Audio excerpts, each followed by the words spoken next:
History remembers the villains of World War II, but what it often forgets are their children.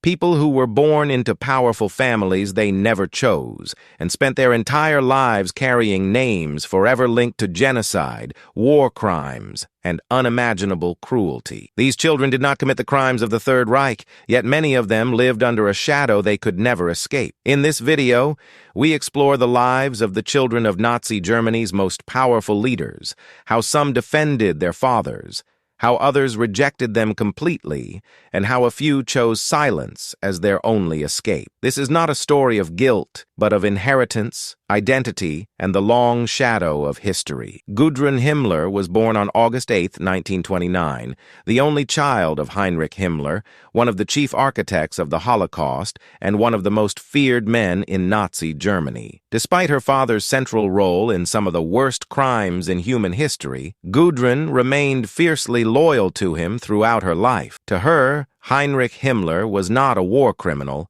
He was a caring and devoted father. Himmler adored his daughter and treated her as his greatest weakness. He arranged for her to be flown regularly from Munich to Berlin to visit him, spoke to her on the phone almost every day, and sent her letters every week. He affectionately called her by her childhood nickname, Puppy, and occasionally brought her along to official Nazi events, presenting the image of a perfect family within the regime. After Germany's defeat, Gudrun refused to accept the official account that her father had taken his own life with a cyanide capsule. She insisted that he had been murdered and that the truth was being hidden. Following the war, Gudrun and her mother were arrested by American forces and placed in detention camps across Italy, France, and Germany. They were later summoned to provide testimony at the Nuremberg trials and were eventually released in late 1946. Instead of distancing herself from her father's legacy, Gudrun dedicated her life to defending it. She became deeply involved with Stille Hilfe,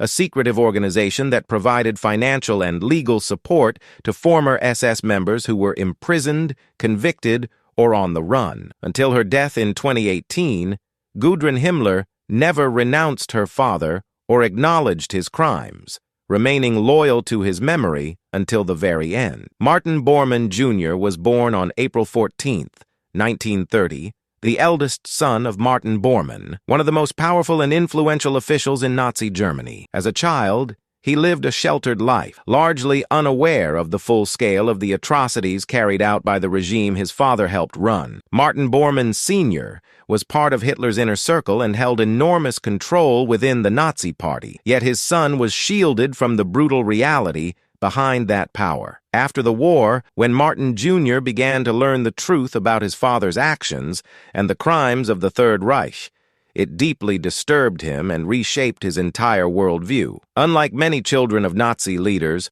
Martin Bormann Jr. chose a path of rejection rather than defense. He turned away from his father's ideology, converted to Catholicism, and devoted his life to religion and service. He later worked as a missionary in Africa, spending years in countries such as Congo and Cameroon, a decision many viewed as an attempt to atone for the sins associated with his family name. However, his life would later be overshadowed by controversy when, in 2011, allegations of abuse emerged from his time as a teacher decades earlier. Although no criminal trial followed, an independent church investigation acknowledged the claims and awarded compensation to the accuser. Martin Bormann Jr.'s life reflects a complex struggle between seeking redemption and being unable to fully escape the weight of his past. Nicholas Frank was born in 1939, the son of Hans Frank, the Nazi governor of occupied Poland, a man widely known as the Butcher of Poland. Too young to understand the horrors of the Holocaust during the war, Nicholas only came to fully grasp the truth about his father's crimes as an adult. Hans Frank had served as Hitler's personal lawyer and was directly responsible for policies that led to the deaths of millions. Unlike many children of Nazi leaders, Nicholas did not defend his father or remain silent. Instead, he chose confrontation. Nicholas Frank publicly condemned his father, describing him as a criminal and a murderer. Through books, interviews, and public speeches, he laid bare the reality of his family history without excuses or denial. He wrote extensively about the emotional burden of growing up as the son of a war criminal and the moral responsibility of acknowledging historical truth. His work has become an important voice in Holocaust education, offering a rare perspective from the family of a perpetrator and reinforcing the idea that confronting history honestly is essential to preventing its repetition. Etta Goring was the only child of Hermann Göring,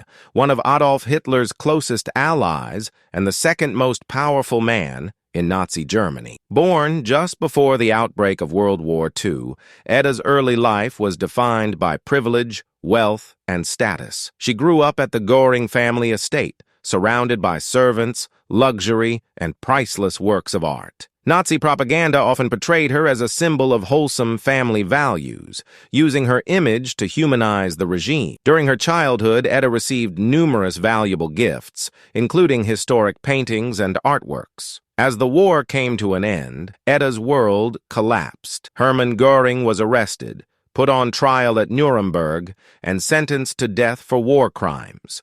He avoided execution by taking his own life, leaving Etta to grow up with a disgraced and infamous name. Unlike other children of Nazi leaders, Etta avoided public discussion of her father for most of her life. In private, she maintained that he had been a good parent, separating the man she knew from the crimes he committed. Her later years were marked by lengthy legal battles over confiscated artworks, many of which she ultimately lost. Etta Goring died in 2018, having lived a quiet life shaped by a legacy she could never fully escape. Rolf Mengele was born on March 16, 1944, the son of Josef Mengele, the Auschwitz doctor known as the Angel of Death. For much of his childhood, Rolf was led to believe that his father had been a war hero. As a teenager, he discovered the horrifying truth about Josef Mengele's medical experiments and mass murder. After the war, Josef Mengele fled to South America, abandoning his family and evading justice for decades.